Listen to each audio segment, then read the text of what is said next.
नमस्कार everyone.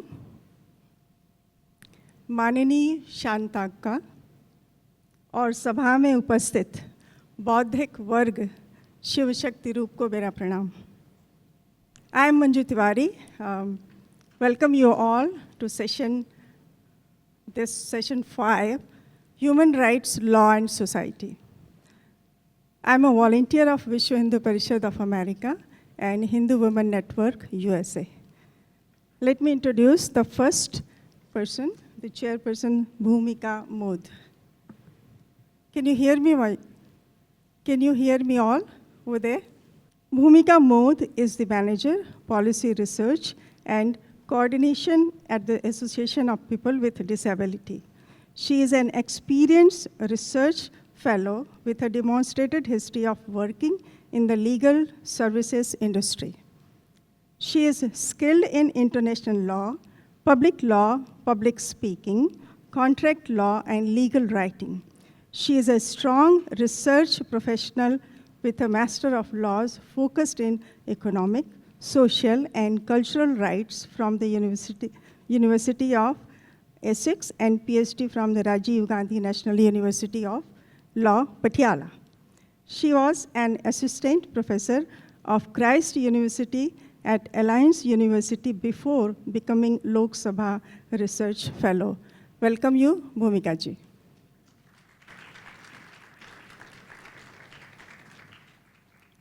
With her, I would like to invite all respective speakers. Prerna Malhotra ji, please join. Hina Solanki ji from UK, please join. And Shruti O from Bharat, please join. Thank you and enjoy the session. Bhumika ji. Namaste, everybody. Good afternoon, and I'm delighted to welcome you all to session 5 of the Hindu Women Conference at Bangkok today. Since yesterday and this morning, we have heard and discussed many topics which have been etched on my memory for times to come. I hope we can continue this spirit in this session as well. This afternoon's session is on human rights, law, and society. Before we enter into what the topics we're going to be discussing today, I would like to quickly brief you about the intersection of these three terminologies. The importance of human rights and law interlinked with society is not something uncommon to all of us sitting here.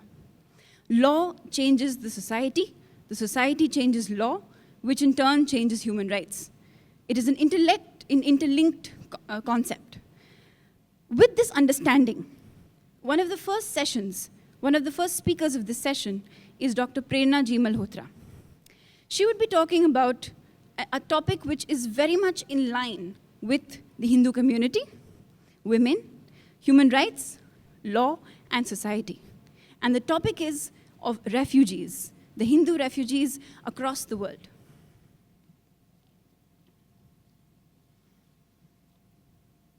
Her focus would be essentially on the neighboring countries where Hindu population is a minority of Bangladesh, Pakistan, and Afghanistan.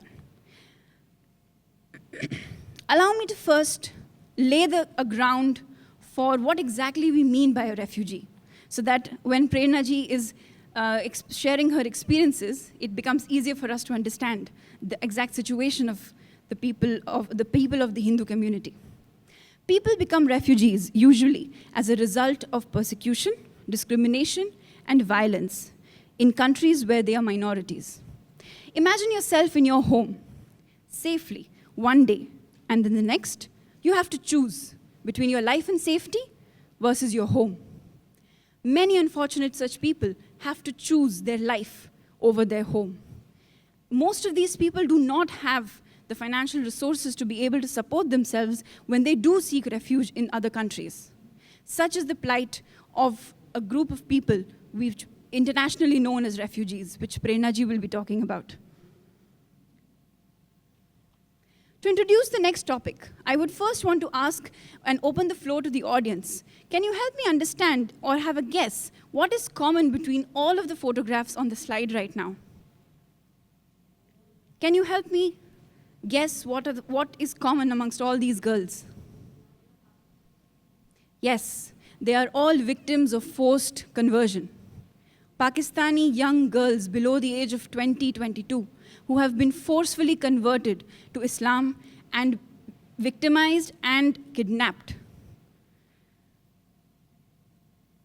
The next theme of this session is with two speakers, Hina ji and Shruti ji. This topic finds us at a very peculiar junction between human rights, law, and society. Particularly because the process of forced conversion in and of itself is quite interesting. Particularly because, as we see, the process of forced conversion, generally in law when we study, we usually penalize the end result of an action, not the process. Apart from conspiracy, no process of mediation of a crime is an offense. But forced conversion, when we try to understand what exactly it means, the process is quite criminal in its essence. The process is illegal, the process is immoral, and of course, the process is a violation of human rights. The human rights specifically I want to refer to here is the human rights to self-determination. Self-determination, self-identity, religious identity. It is an attack on the human right of a Hindu woman to her religious identity.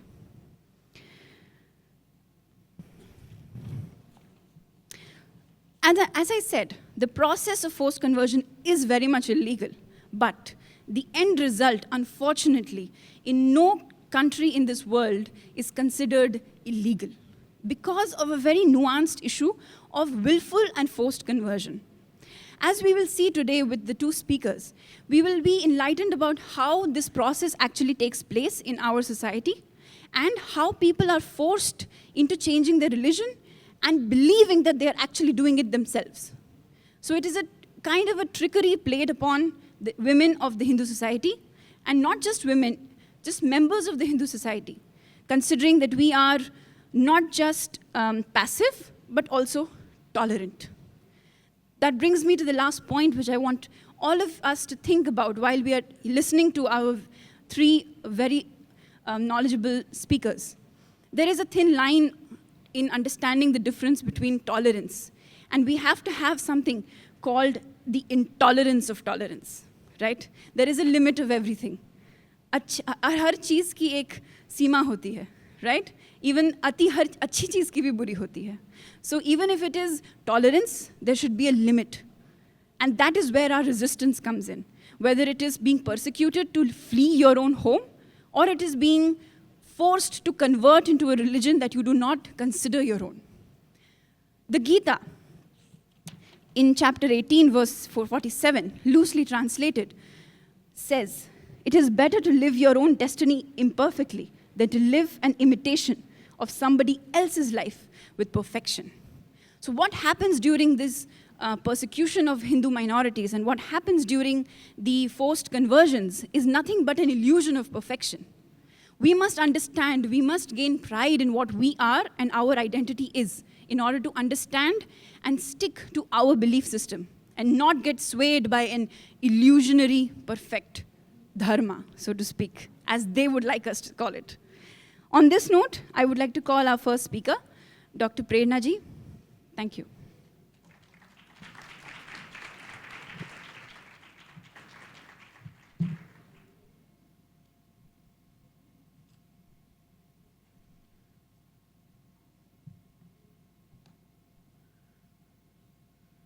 Namaste to everyone. I'm thankful to the organizers for giving me this topic, because this topic gives me the opportunity to think about myself, about my identity. I have been asking questions about myself. Who am I? What is my identity? When people ask me, "Aap kahan se hain?"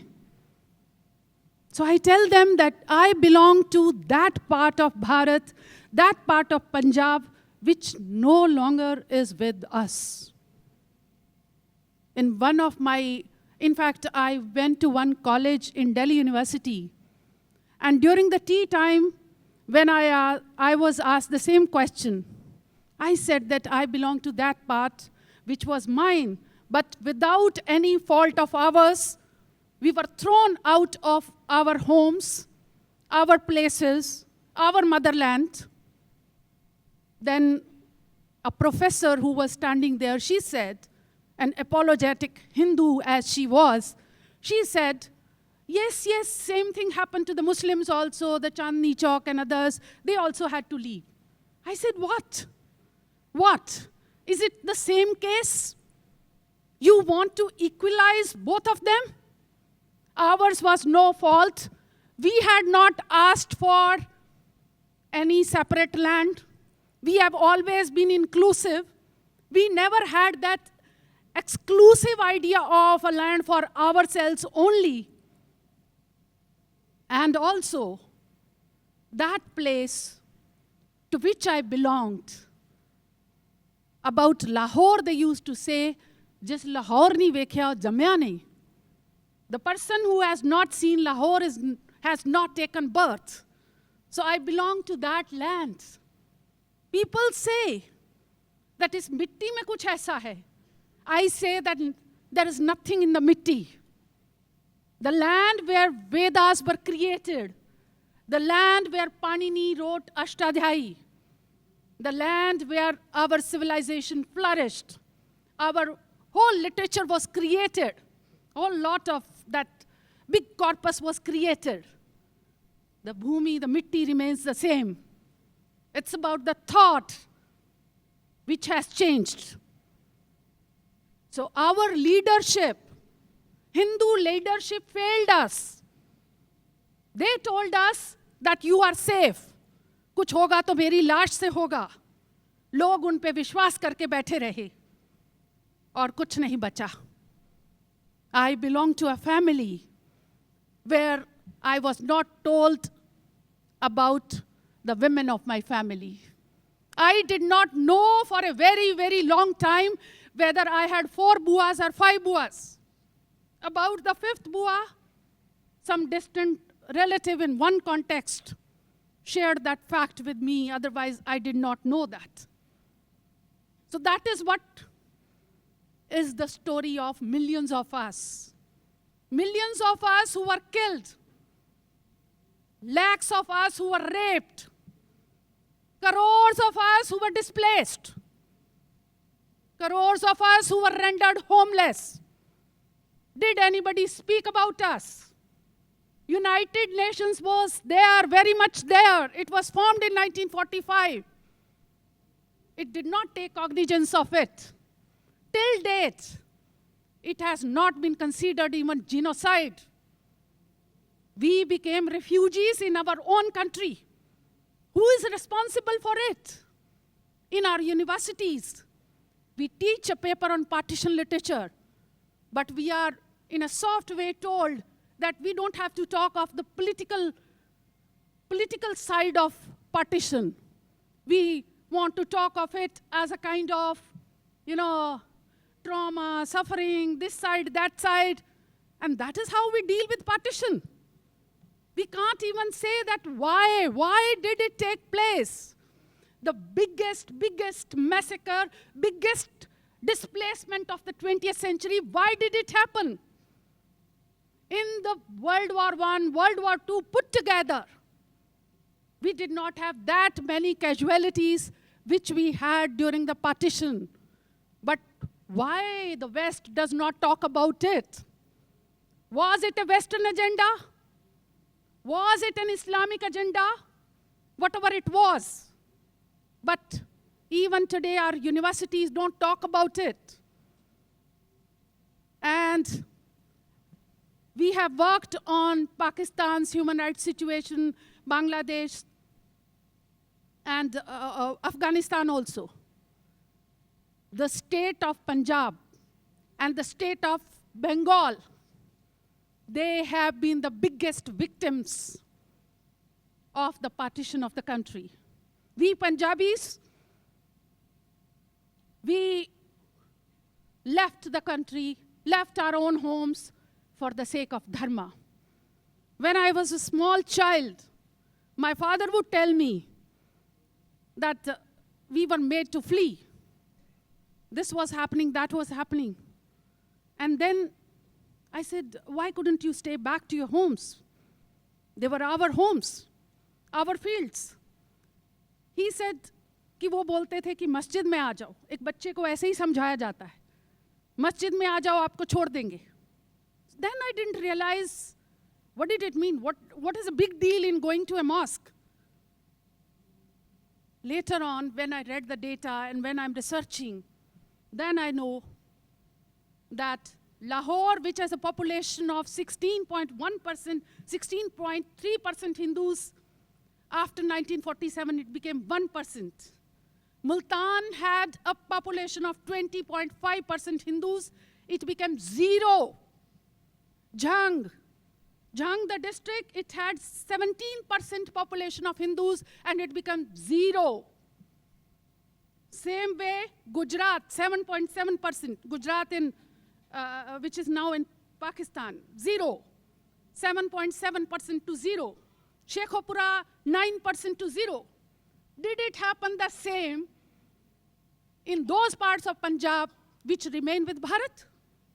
Did everybody leave? And whatever was left in today's Pakistan, majority of them were in Sindh. And we see their plight today. Those who thought that they will stay in their motherland, that is their only fault. And every year, around 1,000 Sindhi girls, they are being raped, converted, kept, sex slaves, and all that. We read on those stories, we keep on reading them. Judiciary is of no help to them.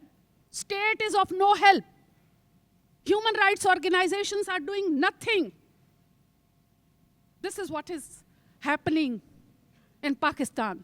The place where Vedas were created has become an Islamic state.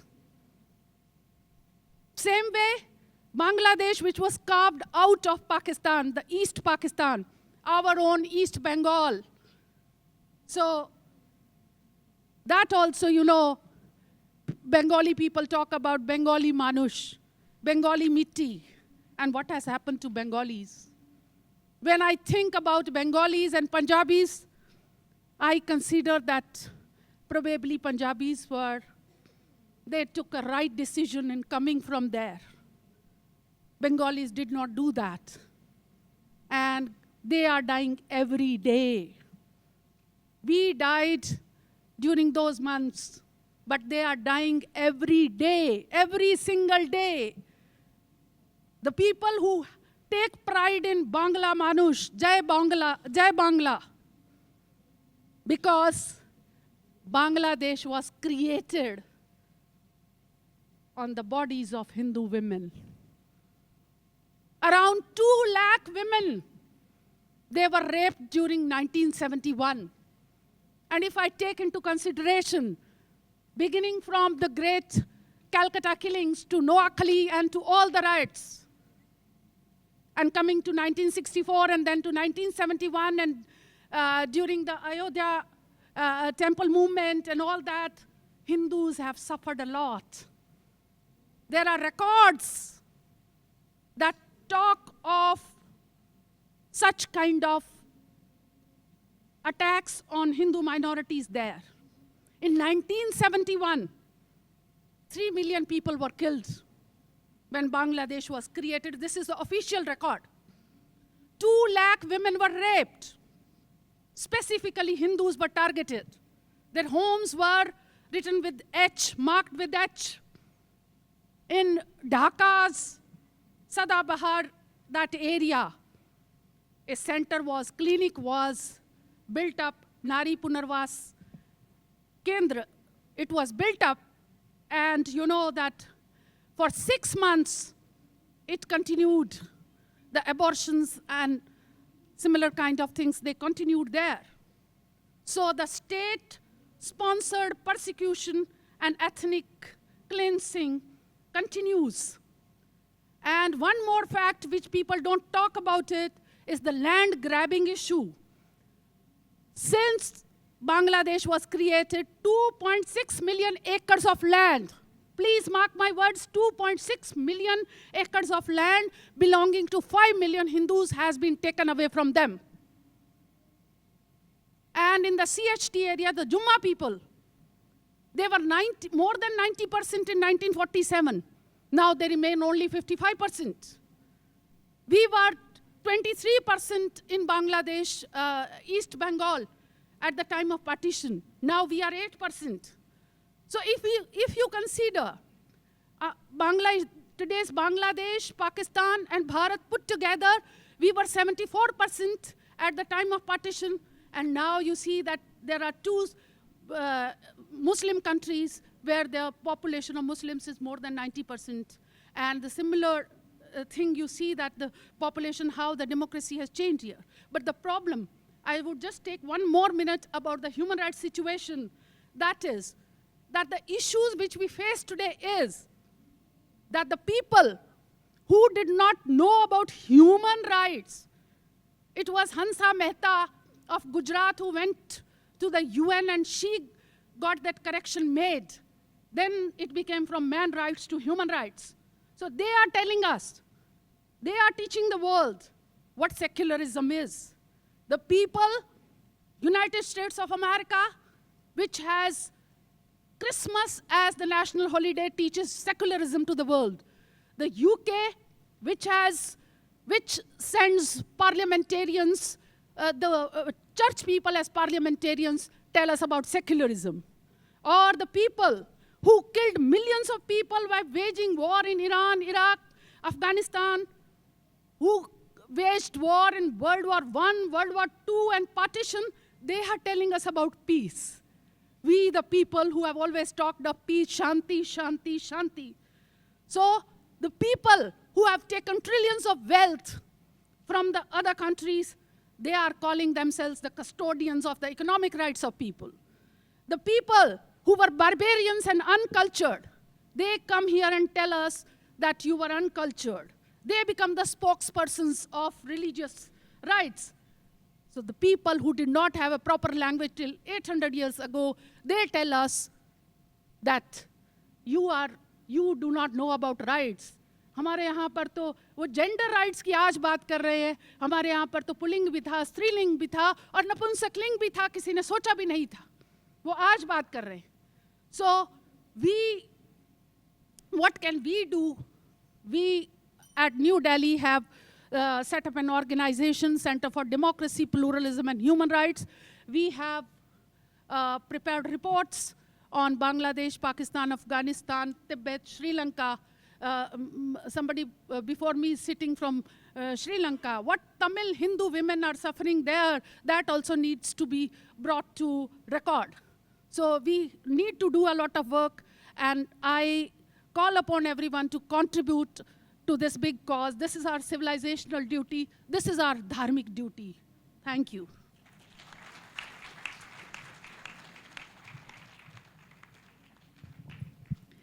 Thank you so much, Prerna ji, for the talk. In my eagerness to listen to her, I forgot to introduce her, but I will not lose the opportunity. She is currently teaching at the Department of English, University of Delhi. She is Joint Director of Center for Hindu Studies, University of Delhi, and Director, Center for Democracy, Pluralism, and Human Rights. She has been part of many fact-finding teams formed about contemporary burning issues and has been regularly invited to panels, discussions, and conferences to share her views. Our next speaker, I would like to invite Heenaji Solanki. She's the Joint National Coordinator at the Hindu Support Network. She's a committed community volunteer engaged with various organizations, including her former international coordination role at Seva Day. Based in London, UK, Heenaji plays an invaluable role at HSN, providing leadership and overseeing team expansion, training, and managing complex issues of grooming and domestic abuse. Heenaji.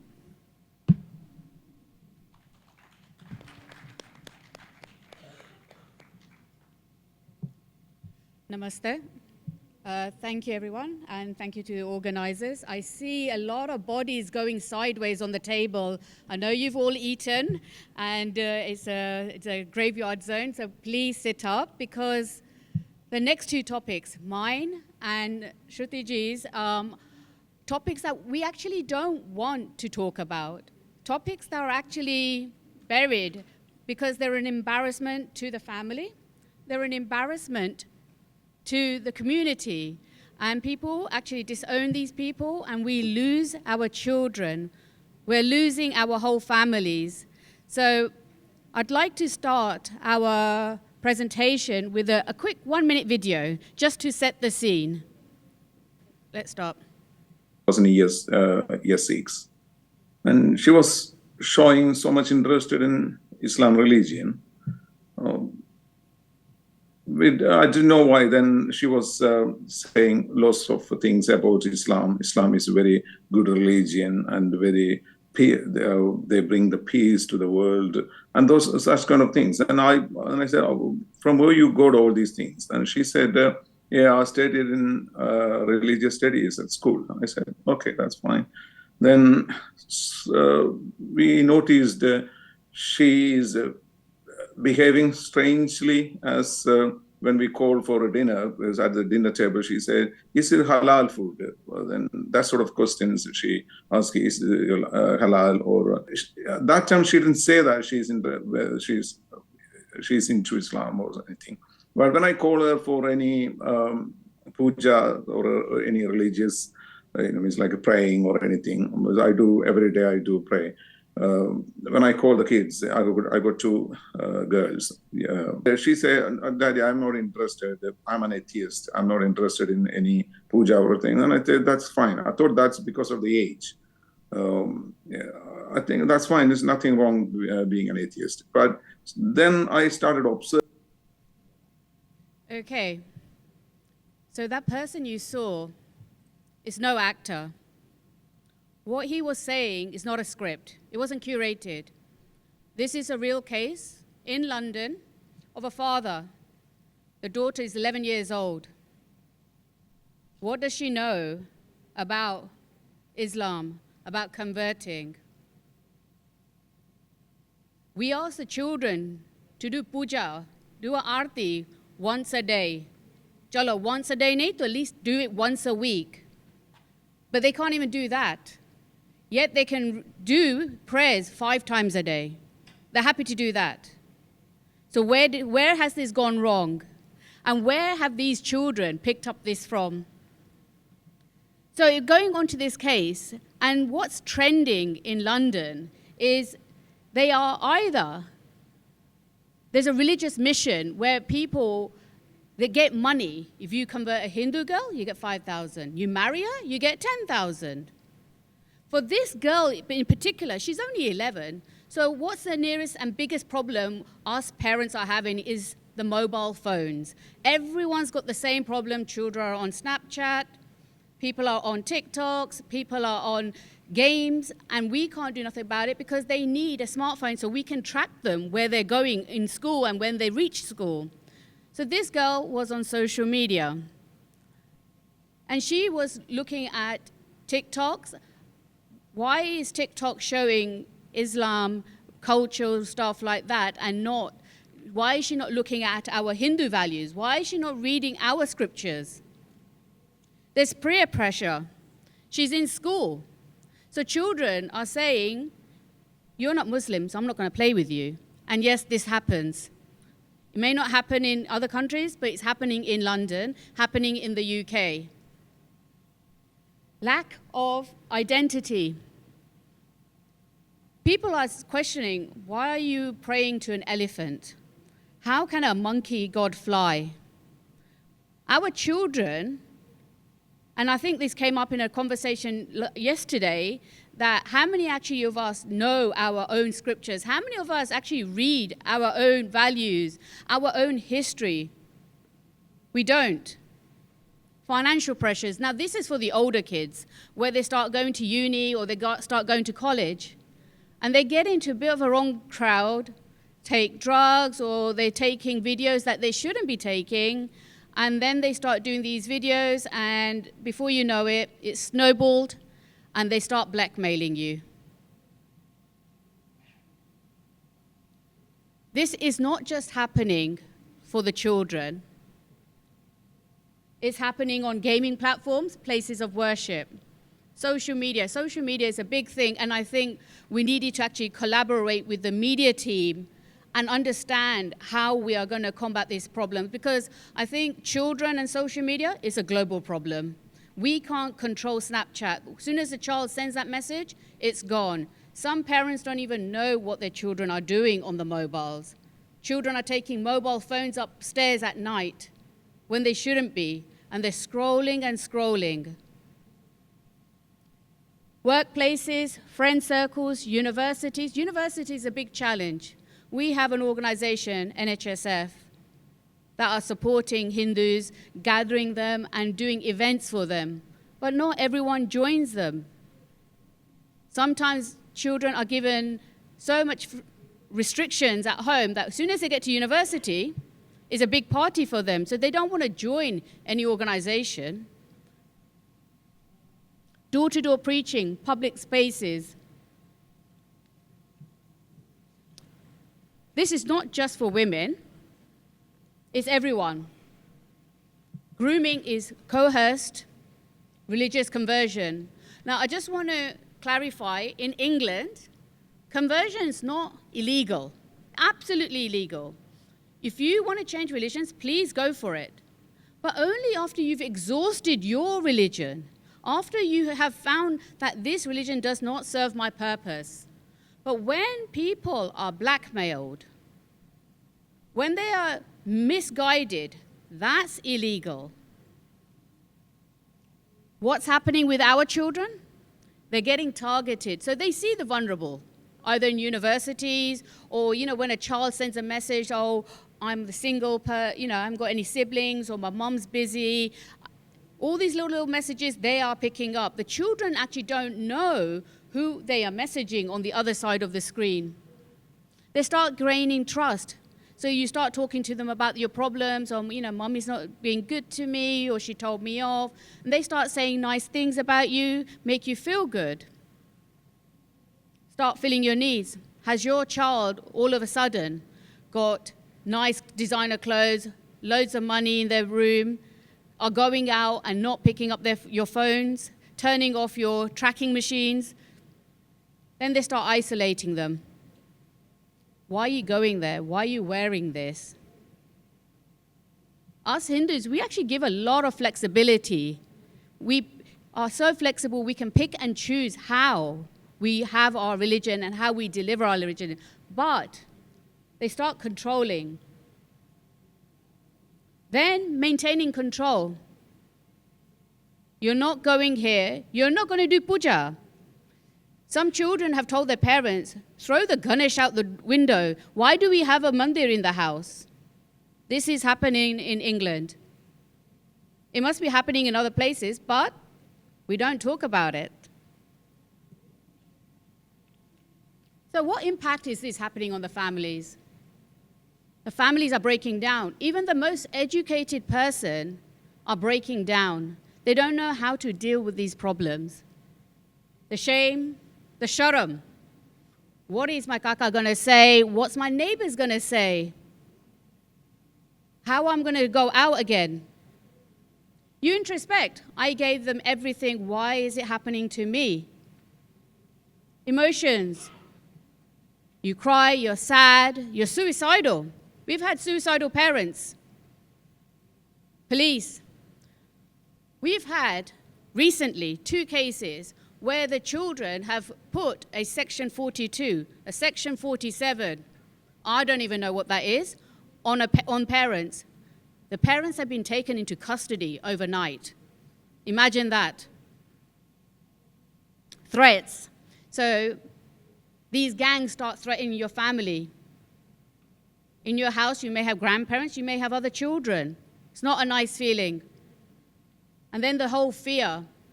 This is especially for people who are new to the country. They don't know the law. They're scared of what to do and what not to do. Just to give you a background at the moment, we have 13 cases of 4 which we've managed to come back. I worked on 1 case. It took me 2.5 years to bring that girl back. But she came back. But 2.5 years on 1 case. That's daily conversations. Hindu Support Network. We're a voluntary organization. We're educating and raising awareness. Just in May, we ran a Hindu awareness campaign nationally in UK to raise awareness. People weren't aware that this actually happens. Through that, we had parents actually coming to us after the conferences and the meetings that actually, you know what, it's happened to me, can you help me? We deal with domestic abuse. We have 31 cases right now on domestic abuse, grooming, religious conversion. So why is Hindu Support Network important? Families don't know how to navigate. This is a growing issue. There is no other Hindu network that is set up to deal with this. We're doing awareness campaigns. Next year is domestic abuse. When I say abuse, people think it's only hitting, but it's actually financial, emotional. There's actually 21 different types of abuses that one can have.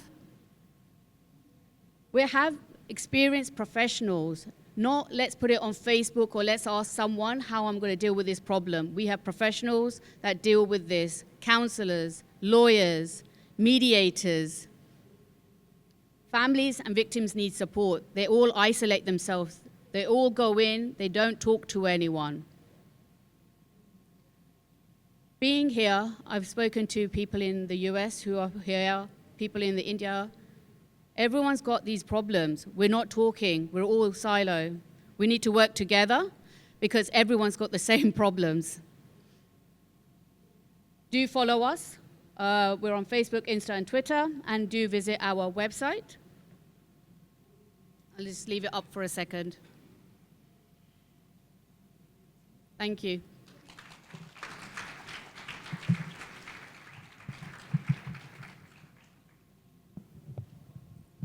Thank you, Hina ji. I would like to now call upon our next speaker, Shruti ji from Arshavidya Samajam Bharat. She's the first woman pracharika at Arshavidya Samajam and has dedicated her life to the mission of taking the Hindu Dharma to the world. Returned to the Hindu Dharma 10 years back through the Arshavidya Samajam after converting into and practicing Islam for 5 years. Previously, she was a school teacher and has been instrumental in bringing back thousands of youth back to the Hindu Dharma. Her work has inspired the movie we all know, The Kerala Story. Shruti ji.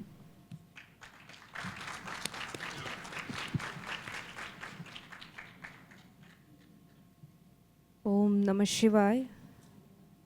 Om Gum Gurubhyo Namah. Namaste everyone. It's indeed a blessed and proud moment to be speaking at the Third World Hindu Congress Women's Conference. And before I start, I would like to express my deepest gratitude to Sri Parameshwara, to my Sadguru Nath, who has gradually raised me up to the person I am today, and the organizers of this great event, especially Sri Swamiji Vidyananda ji. I will be talking about a very topical issue. We all know very well that religious conversion is the biggest external challenge faced by Hindu society today. There is a reason why the conversion strategies of the Christians and Muslims are so successful in trapping and converting our Hindus. The reason has two sides. One side is they are learning their religion from a very young age. They not only learn their religion, but also hatred towards other religions. They are taught that all those who are born in another religion, apart from their own, deserve to go to hell, and that it is their duty to save such people. They consider converting a person into their religion as a great holy deed. The Muslims are taught from their childhoods that according to Islam, converting another person into their religion is equal to performing Hajj 100 times. Every Christian and Muslim grow up with a missionary spirit, and that it is their sacred duty to convert others into their religion and save them. Their children are educated and brought up in their version of their religion, history, and current affairs. They twist history by teaching that the whole world was bad before Islam and that it was who made the world, they, Muslims, made the world better.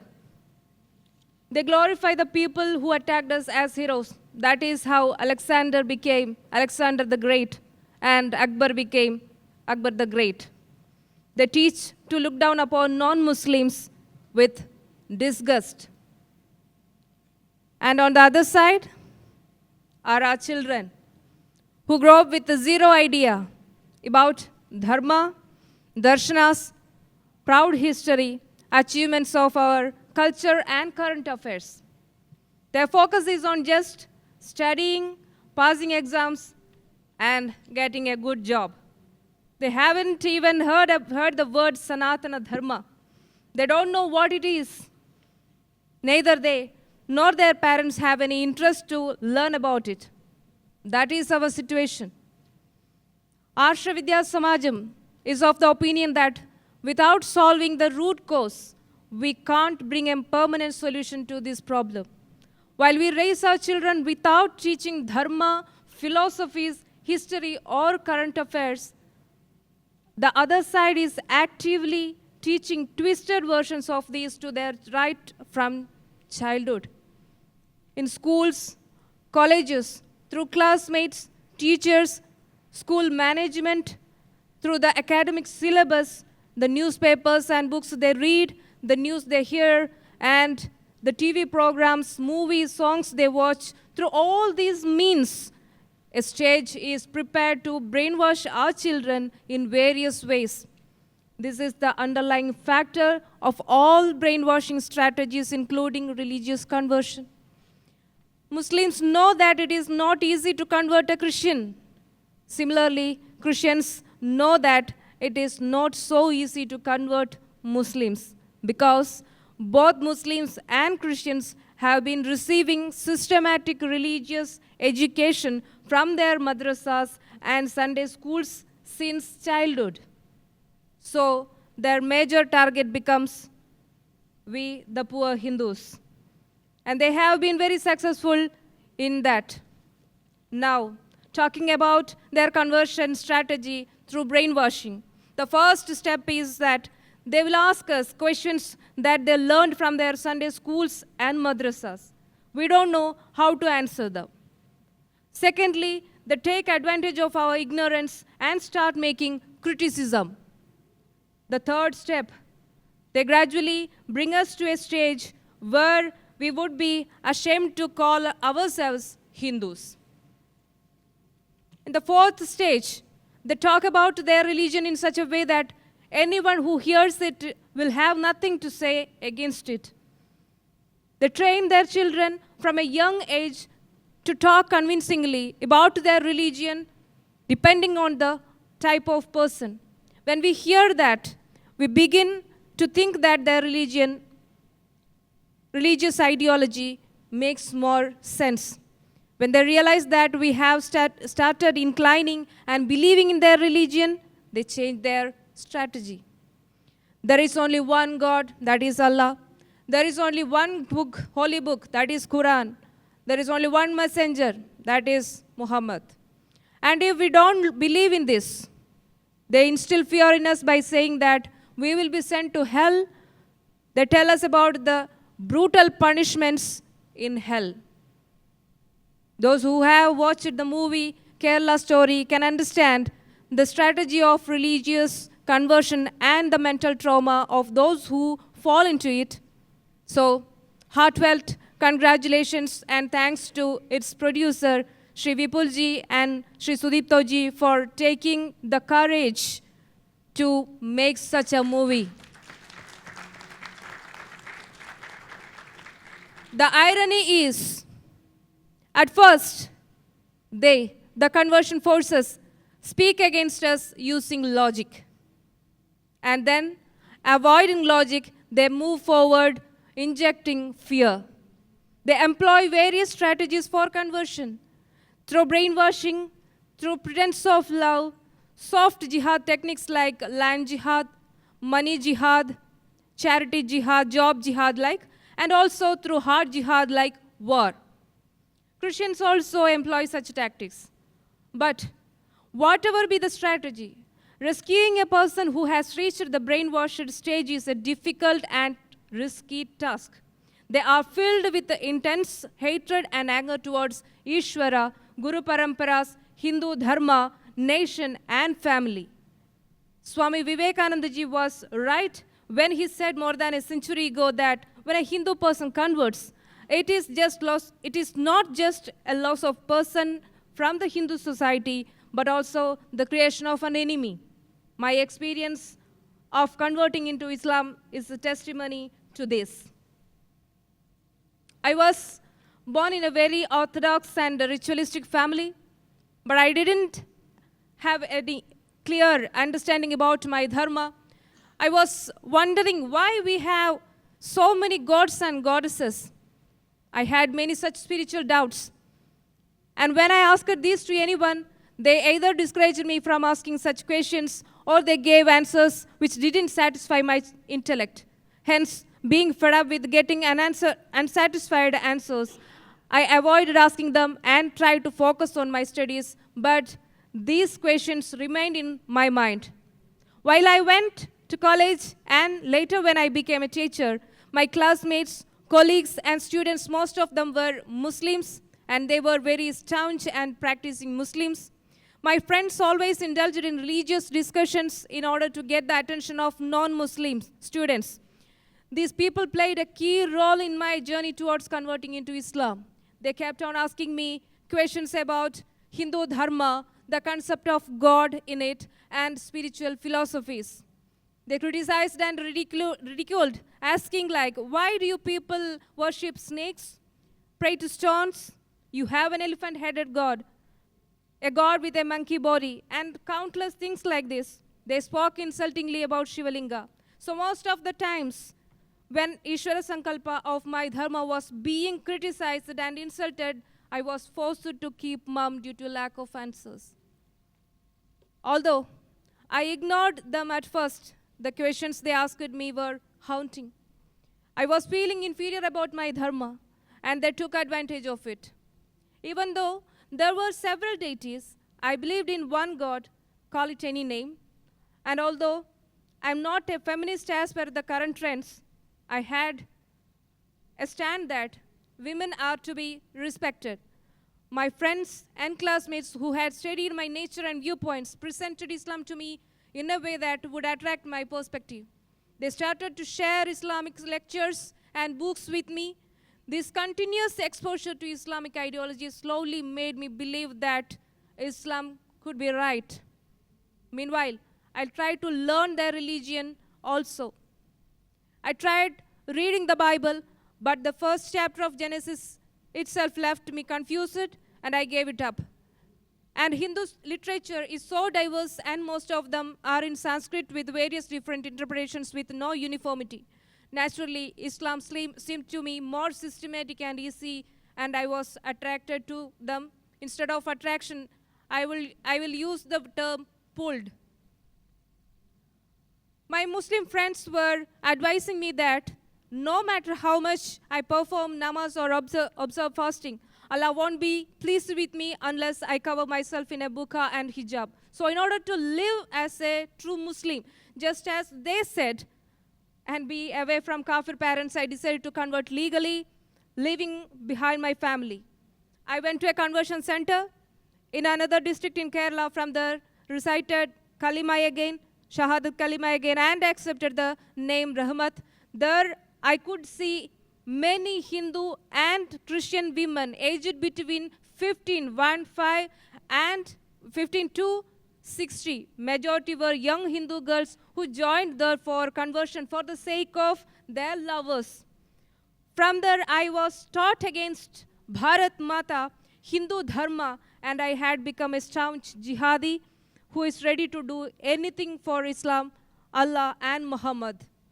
My parents, with the help of the police, rescued me from there, and my parents took me to various people, Hindu scholars, priests, and native healers, etc., to bring me out of Islam. But nothing could take the Islamic ideology that has become deep-rooted in me by then. As a final attempt, I was taken to Arsha Vidya Samajam to meet Acharya Shri K.R. Manojji. I had been hearing more about him, but before I reached Arsha Vidya Samajam, but I was confident in my faith in Islam and Allah that nothing or nobody can take me out of it. I was willing to go to any extent to prove that I am right. But situation changed. Within a 2.5 hour long debate between Acharya-ji and me, I realized that Islam, Allah, and the Muhammad I had so blindly believed so far were also false. Many of the verses in the Quran were limited by the ignorant views of the 6th, 7th, and century Arabs, contradicting what science has proven. Absurd concepts like the earth is flat and is stationary are still believed in Islam. Also, I understood the fact that women had no status in Islam and were considered just as commodity. And what determines whether a religious ideology is right or wrong is based on Ishvara Darshana, the concept of God, and Jivana Darshana, the concept of life in it. If this go against logic and reasoning, then there is no point in following such a religion.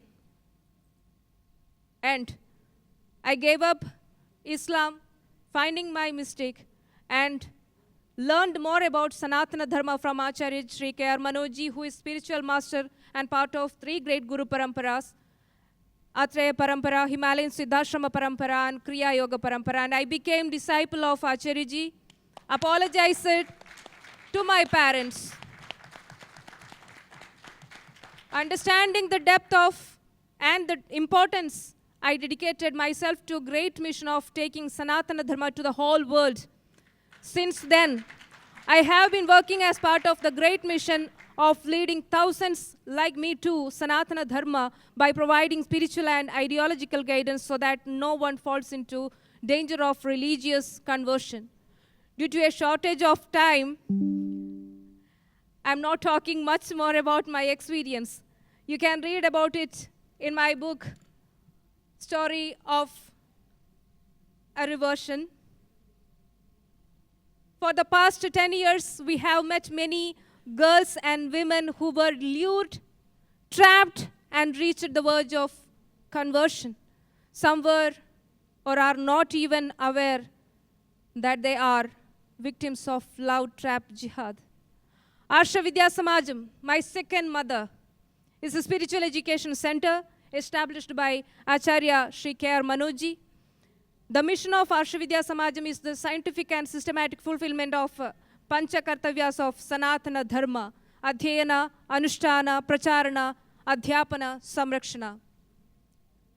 And the uniqueness I found of Arsha Vidya Samajam is, it's a systematic and scientific syllabus, anti-indoctrination or de-brainwashing system, and thirdly, the Dharma Pracharak Paddhati, that is Hindu missionary project, door-to-door Sanatana Dharma preaching. And since its inception in 1999, we have brought back more than 7,200 women and men from the grasp of religious conversion.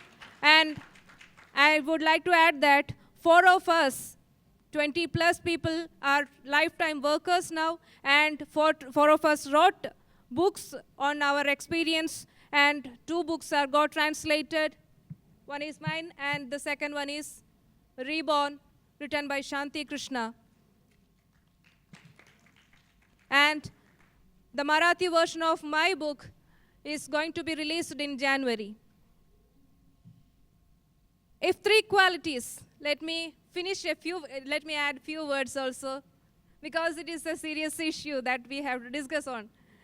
We can't shut our eyes, because this is the dangerous situation. We have people and organizations to solve lots of other problems which Hindu society faces. No, but there is not a proper, long-lasting answer for this big problem that is Hindu society facing, conversion. So let me finish my words. If three qualities are fulfilled, common sense, willingness to debate, and the integrity to accept and stand with the truth once convinced, these three basic qualities are enough to bring anyone back to Sanatana Dharma. This is the promise we Ashra Vidya Samajam give. That I can confidently say, because if I could come back, anyone can come back. Ashra Vidya Samajam has succeeded in the task of not only de-brainwashing those who have been brainwashed, but making them frontline soldiers capable of anti-indoctrinating anyone else. We would prove this to the world. If you allow me, I can read a few names here. Yeah, it's okay. But time is very precious. Yeah, of course. Finally, to the young fellows, I would like to say, not only think but also learn before you take any decision on religious conversion, because the decision is not only up to you, but also for the generations too. We have a lot to study and understand about Ishwara's good blessings and great blessings, Sanatana Dharma Shastra, lineage of gurus, a great nation where this science originated, and about the martyrs, great martyrs who fought for the nation and Dharma. We should be alert of what is happening around us, and we should also be able to make wise decisions along with gaining knowledge. Dharmo Rakshati Rakshita. Once again, I thank the organizers of this great program and the audience showing patience for giving opportunity and listening to my words. Thank you again. Om Namah Shivaya.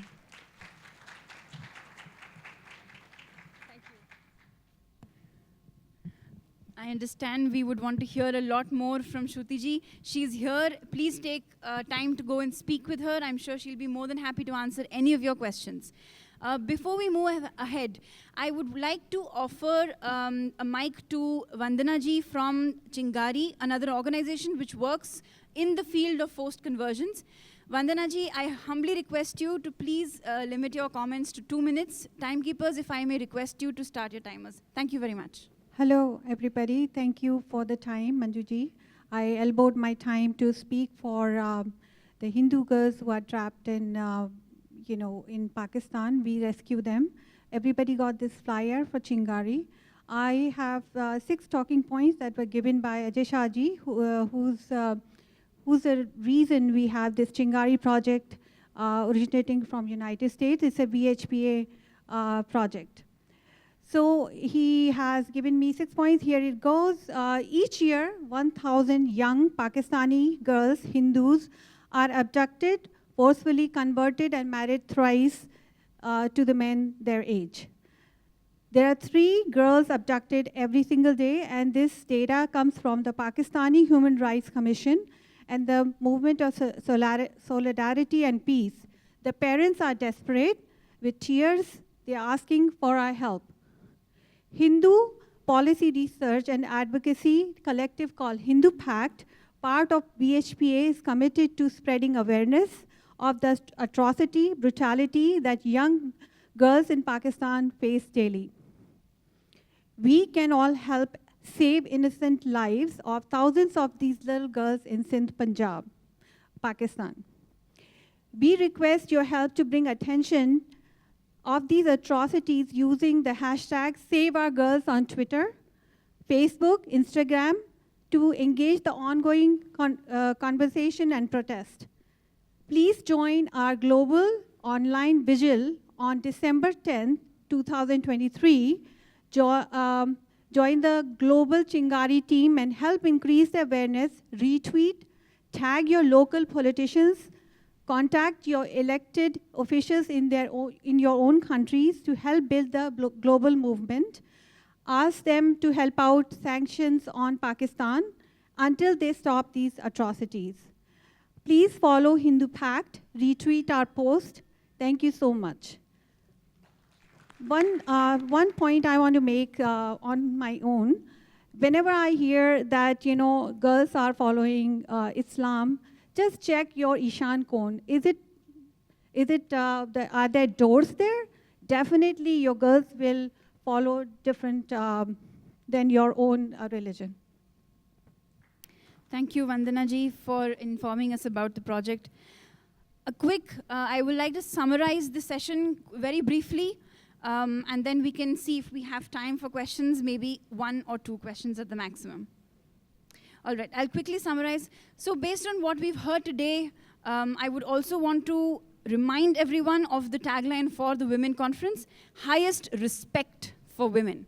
And that includes self-respect of one's identity.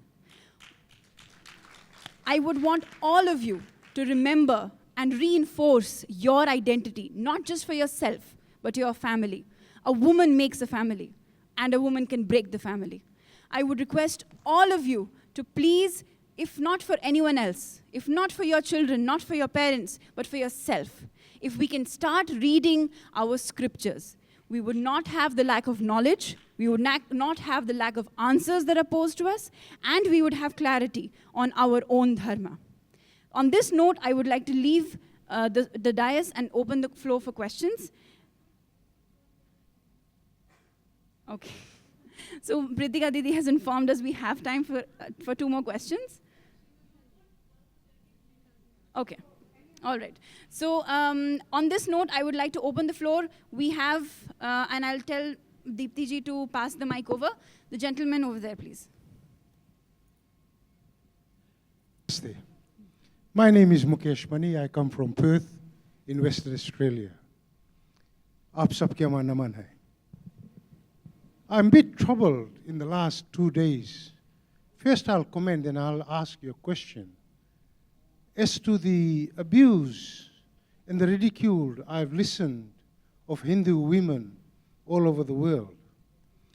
Although I hail from a very small country, I was not born in India. I was born not in Bharat. I was born in Fiji. And I spent all my life in Australia. Which I'm a bit ashamed today to stand here as a man among you. The women are the creators of this world. You are the mother, you are the goddess, you are the nurturer of life. And yet, what I hear today has deeply troubled me. What's happening in Kerala and what you talk about in UK, maybe I haven't seen this in Australia. But my question is, where are our men? What are we doing? Are we protecting you? Or are we letting this all go? Why have we come to a forum to discuss the abuse of our women? I can't understand. And I've been listening to this. I've attended all the 4 conferences almost. And I'm really troubled by this, to be honest. And how shall we approach this now? How shall we approach it in a manner globally that we all partake in making sure that our women are not abused? They are not converted, or whichever way it's going to go. But today I want to ask you a simple question, my learned ladies. Are you, as educated, well-educated, women of good society, what are you contributing towards going to the grassroots level and educating these children, to our women and our mothers? Can you please tell me? Thank you so much for your question. If I can ask the panelists one by one to answer your question. I think the problem persists. It's very much rampant. The live examples are here. So we need to bring it out and discuss so that no other Shruti goes astray. We have to see that. And this is a good platform. That is why we are discussing it. I know that this is troubling, but we have to discuss it because the problem is very much real. It's happening in our neighborhood. It is happening in our homes. So we need to deal with it. And now I think the other panelists may add to it. So, as I mentioned, Hindu Support Network has been set up for this very reason. It's happening in India. We're actually supporting people in America. We're trying to set up a base in America. We all need to work together because we all have come to this conference. We spent 2 or 3 days together, but that doesn't mean now we forget everything. Our work begins now. We all need to work together. So everyone in this room needs to contribute. And that's how we are going to work together. that we're going to form a network. There's one in UK.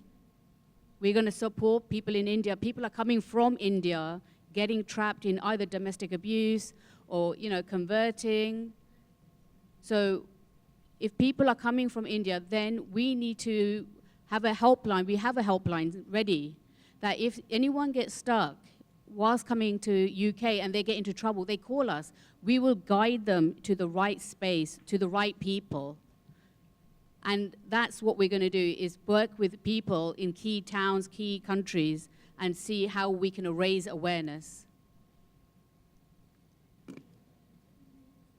First of all, I would appreciate Shri asked a question. No, it is very good question, and there is not a matter that what education we got and what education we are not getting.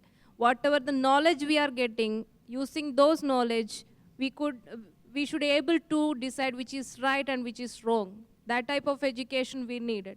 Unfortunately, I don't think that unfortunately we have such education system is here right now. What setup we have made here, Ji, to learn about our Matra Dharma, Sanatana Dharma, what setup we have made here? Any system is there to learn about our mother country, our nation? Any system is there to learn about the history, real history? What we learn about our history from our school? That is what I told earlier, that we are learning about Akbar the Great, Alexander the Great. Who teaches about Rana Pratap ji? Who teaches to the young generation about Rani Padmini, Jhansi Ki Rani? Who teaches about this? Maybe कई जगह में RSS शाखास चलती है ना, वहाँ में भी there may be this history is to be taught, but there are many other places. There communist party influence area is there, and other ideologies influences is there. We should accept that there is a brainwashing system exists in our society. Understanding that brainwashing system, we need a de-brainwashing system. That type of education system we have to bring here. Instead of questioning the people who are getting converted, we should find the long-lasting solution for that. No. I'm speaking as part of the experienced fellow. Okay, thank you. Thank you, Shruti ji. Next question, please. Deepti ji.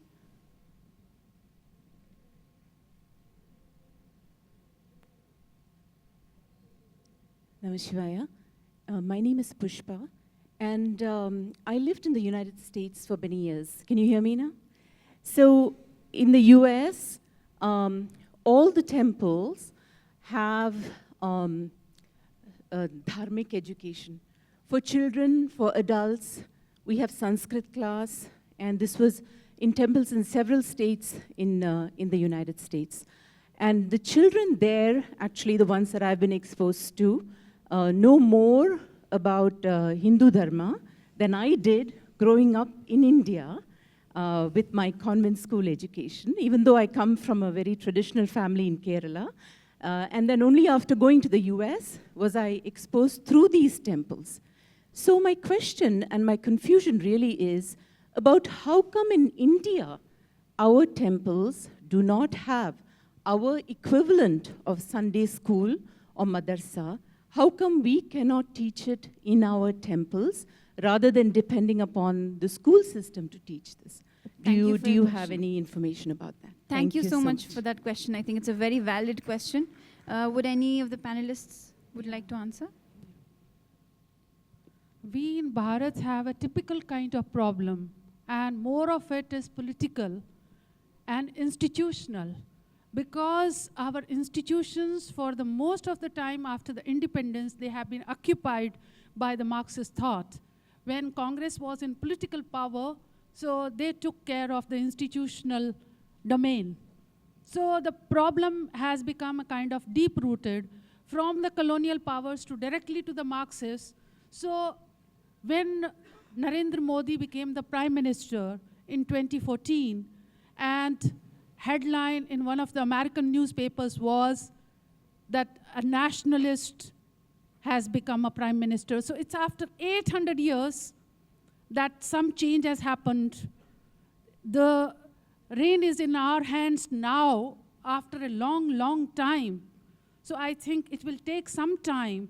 We are building up in our country. All efforts are being made. The ecosystem has changed quite a lot.